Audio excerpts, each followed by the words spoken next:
Hi there and welcome along to our latest course, Documentary Display for Learning. I'm Rachel Dudley, the owner of RED Learning Design, and I'll be your instructor on this course. So today I'm going to walk you through how to navigate the course and how to use the various learning activities that will be part of our time together.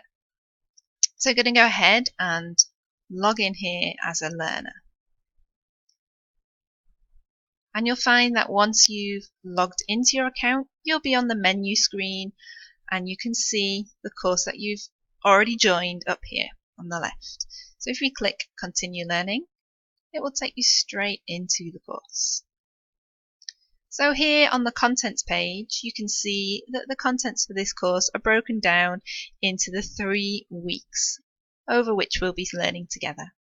In week 1, you'll cover 2 modules, including the introduction to the course, a further 2 modules in week 2, and in the 3rd and final week, you'll be working on your display project. As you can see in the menu, you can open up at any time and see the different activities that you'll be required to do during each section of the course. I'm going to head up here to continue learning from where I was last up to.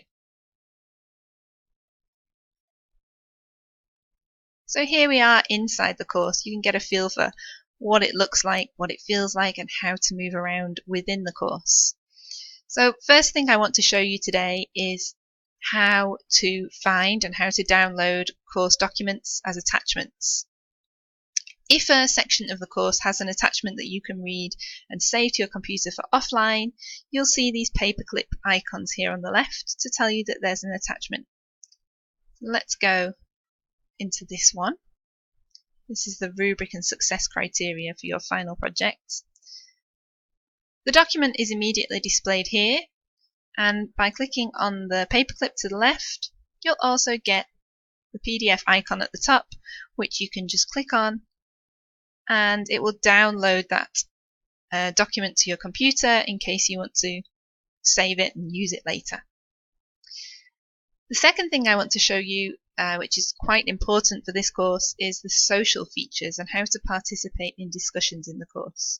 So let's go to one of the first discussion topics here.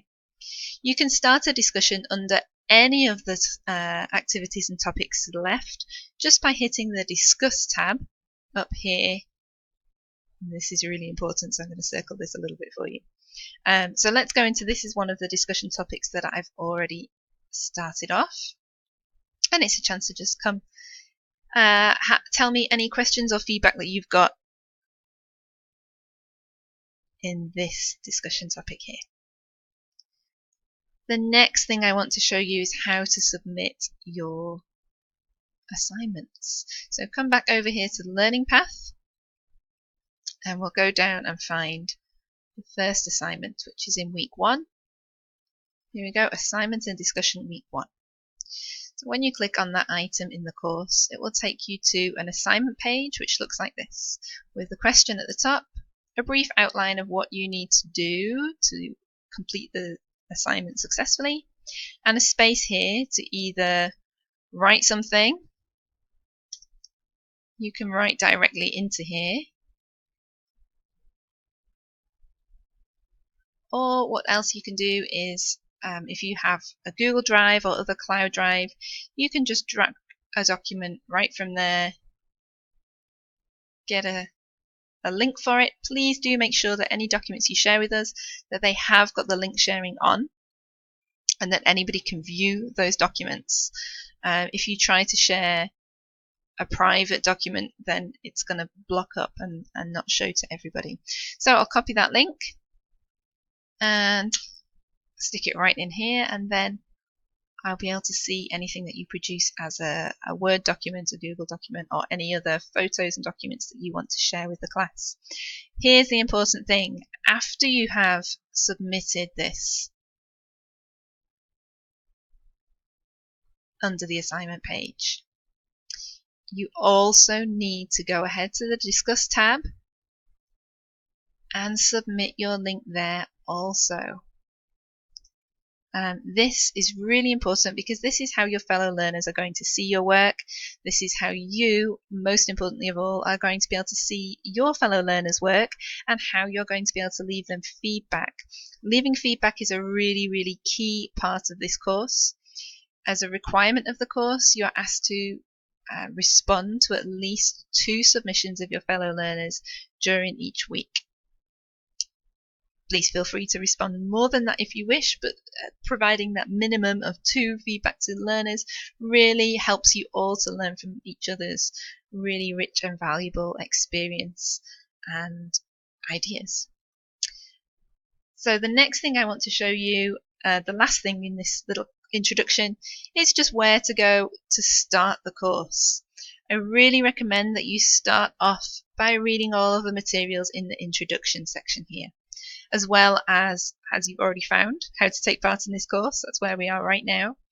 You'll see that there's a full syllabus giving details of the course, a course calendar. This is where you'll find all of the deadlines and expectations for what needs to be done when. And very importantly, I recommend that you go ahead and read this, Creating Your Display Projects and Success Criteria. Reading this at the beginning before you start off on your project gives you an idea of where you're headed with your projects. So as you start to come up with ideas for what you want on your display, what theme or topic you're going to display about, it's really useful to have already had a little look at how that display project is going to be judged at the end of the 3 weeks. So all that's left to say, if there's anything at all that's not working as you expect, or if you have trouble accessing any of the materials, please let me know as soon as possible. You can always get in touch with me right here in the introduction section, and also by email. Yeah, it's likely if you have any problems at all, then somebody else on the course is also having the same difficulty. Other than that, all that's left to say is that I look forward to working with you over the next 3 weeks, and I really hope you enjoy the course. Thanks.